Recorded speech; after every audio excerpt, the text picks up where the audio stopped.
यांच्या चरणी विनम्र अभिवादन करून संगम तरुण मंडळ ट्रस्ट सादर करीत आहे जिवंत देखावा वाघलेक.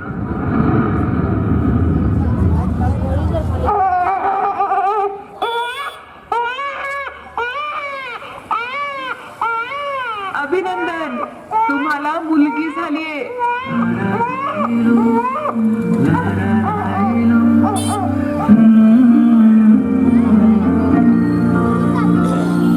छोट्या छोट्या गोष्टीतला आनंद तू नर नर वाटतला सुगंध तू माझ्या हसण्याची गंमत तू माझ्या जगण्याची हिंमत तू तुझ्या विना रे काबा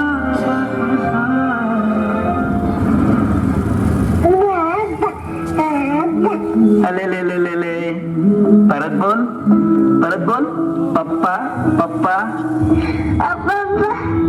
किती गोड पप्पा पप्पा परत बोल माझं गोड बाळ.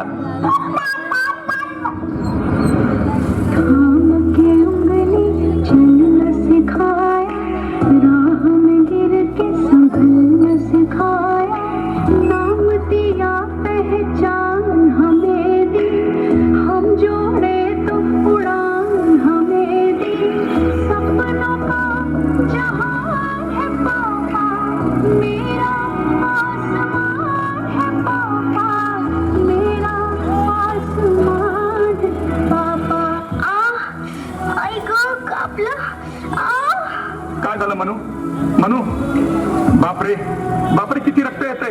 चल चल डॉक्टरकडे जायला हवं. चल बरं लवकर. काही नाही झालं बाबा, फक्त थोडंसंच लागलंय. नका काळजी करू तुम्ही. मेरू तो मुझे हंसा के खुशियों से भर देते हैं मेरे आंसू हाथ में लेके पापा जुगनू कर देते. बाबा झोपा आता, खूप उशीर झालाय. बस थोडंच काम राहिले. बाळा तू झोप, मी झोपेल थोड्या वेळानं. बाबा अहो किती काम कराल माझ्यासाठी. अहो थोडा आराम करा. अगदी तुझ्या आईसारखी बोलतीस बघ. तुझ्या आईला देखील अशीच काळजी लागलेली असायची बघ माझी. शेवटी गेली, आपल्याला सोडून गेली बघ. हा पण जाताना मला असे गोड गिफ्ट देऊन गेली.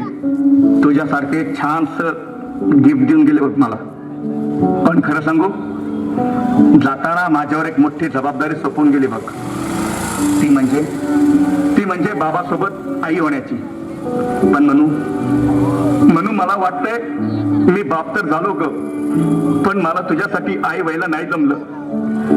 अगं आई असती तर तिनं तुझी खूप काळजी घेतली असती बघ.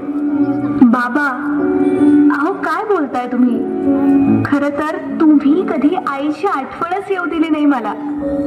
बाबांची माया आणि आईची छाया दोन्हीही अगदी पुरेपूर दिलेत मला. दिवसभर ऑफिस मध्ये काम आणि रात्री घरी आलं की परत काम. इतकं कशाला हवंय. तुला नाही समजणार ग, नाही समजणार आहे का बापाचं मन. तू माझ्या जगण्याची उमेद आहेस. एकदा का तुझं शिक्षण पूर्ण झालं ना आणि तुला छानसा नवरोबा बघून तुझं लग्न लावून दिलं ना, मग मी मोकळा तुझ्या आईकडे जायला.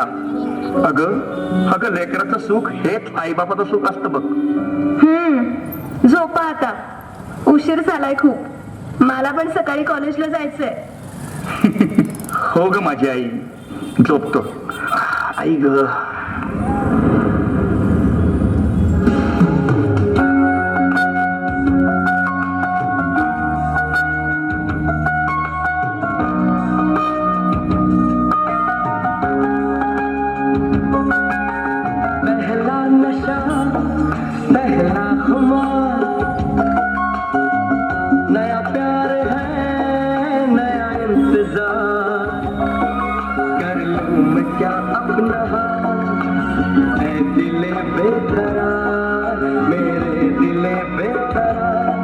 ही बता ते ऐक ना, असं सुंदर बीच असेल जिथं आपलं सुंदर असं कौलारू घर असेल, शेजारी नारळाची झाड असतील, परसबाग, समोर अथांग समुद्र आणि आपण रात्री अंगणात असंच टिपुरं चांदणं बघत रात्रभर गप्पा मारत जाऊ खूप साऱ्या.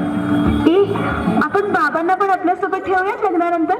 अगं वेडूबाई, तुझे बाबा कधीही तयार होणार नाही येत आपल्या लग्नाला. त्यांच्या मताने मी काय एक फालतू आहे ना. आणि तसं पण प्रत्येक पाखराला मोठं झाल्यावर आपलं स्वतःचं घर तर बनवावंच लागतं की. मला वाटतं आपणही तसंच करायला हवं. मनू, ए मनू, मनू, कुठं गेली पोरगी? अरे बापरे, चिठ्ठी. प्रिय बाबा, मला माहितीये की तुम्ही माझ्यावर खूप प्रेम करता, पण त्यासोबतच मला हे सुद्धा माहितीये की मी ज्या मुलावर प्रेम करते तो मुलगा तुम्हाला कधीही आवडला नसता. आणि असं पण प्रत्येक पाखराला मोठं झाल्यावर आपलं स्वतःचं असं घरटं बनवावंच लागतं. शक्य असेल तर मला माफ करा. तुमची मनू. मोठं झाल्यावर प्रत्येक पाखराला आपलं घरटं बनवायचं असतं ग. पण ते घरटं बनवण्याआधी त्या पाखराची आई त्या पिल्लाला उडायचं शिकवते, वादळात कसं टिकायचं हे शिकवते, ऊन वारा पाऊस यात संघर्ष कसा करायचा ते शिकवते, आपल्यासाठी कोण चांगलं कोण वाईट हे ओळखायला शिकवते. तेव्हा जाऊन कुठे पाखरू आपलं घरटं बनवायला सक्षम होतं बघ.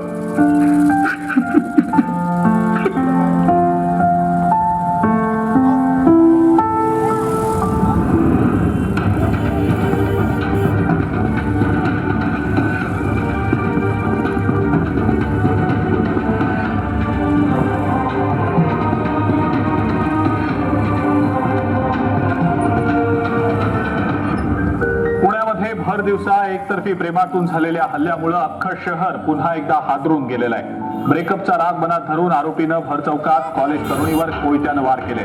मनू,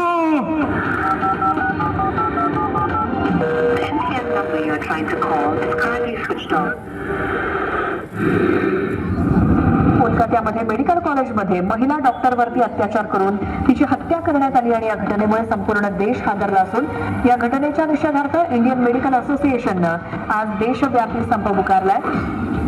मने मने मोठी बातमी येते. बदलापुरातील एका शाळेमध्ये लहान मुलीवरती लैंगिक अत्याचार झाल्याची धक्कादायक घटना समोर आल्यानं खळबळ उडाली. मने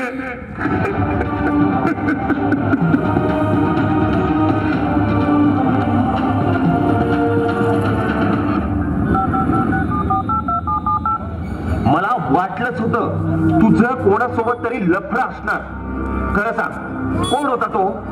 खरं सांग लवकर. अरे बाबांना. बोल, अजून खोटं बोल. अरे अजून किती खोटं बोलणारस तू? किती पोरं फिरवली आहेत काय माहिती. बरोबरच म्हणा, जी आपल्या बापाची होऊ शकली नाही ती माझी काय होणार आहे? विरेन बस कर आता. सहन होत नाहीये मला. या हा असला माग माझ्या समोर दाखवतेस तू? हा, थांब थांब बघतो तुझ्याकडे. नको विरेन, नको विरेन, लागतंय. बाबा.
म्हणे म्हणे अगं कुठं आहेस तू कुठे शोधू तुला म्हणे म्हणे म्हणे ए म्हणे म्हणे ही तुझी बावली लहान माझी भावली मोठी तिची सावली म्हणे हे माझी म्हणे ये चल ये आपण घोडा घोडा खेळू ये लहान माझी भावली मोठी तिची सावली म्हणे ये ना म्हणे माझी मनू आली अहो ती लहान आहे हो तिला काही समजत नाही ती लहान आहे हो ती लहान आहे हो तिला काही समजत नाही हो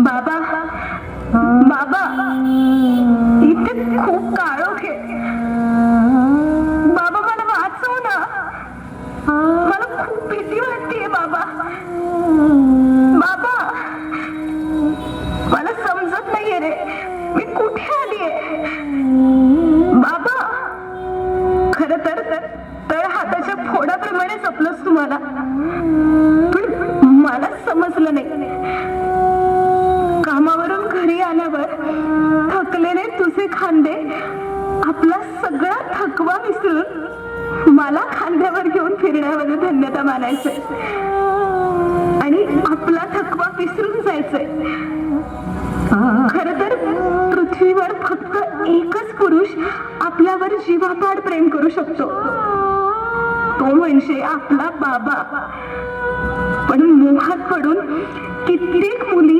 आपले आई बाबा आपला भाऊ आपलं कुटुंब यांचं प्रेम सोडून एखाद्या परपुरुषाकडून आपल्यावर जीवापाड प्रेम करण्याची अपेक्षा करत असतात शक्य झालंच तर मला माफ करा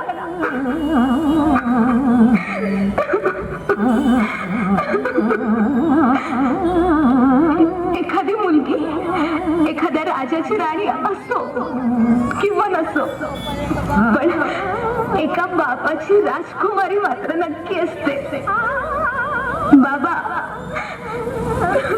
बाबा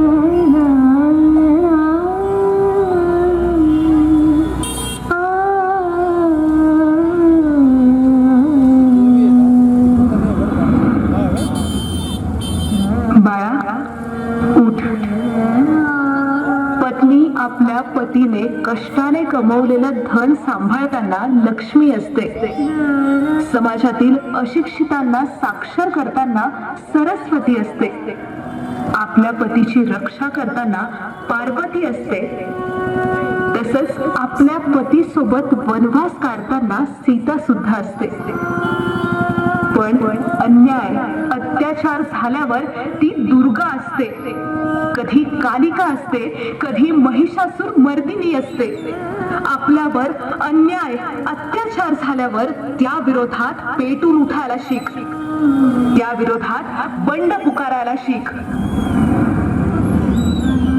आपल्याला शिकवलं जातं प्रेम हे आंधळ असतं पण असं नसतं प्रेमाला सगळं स्पष्ट दिसायला हवं समोरची व्यक्ती कशी आहे ती मानसिक दृष्ट्या सक्षम आहे की नाही प्रेम करणं पाप नाही परंतु मोहात आंधळ होऊन प्रेम करणं नक्कीच पाप आहे धन्यवाद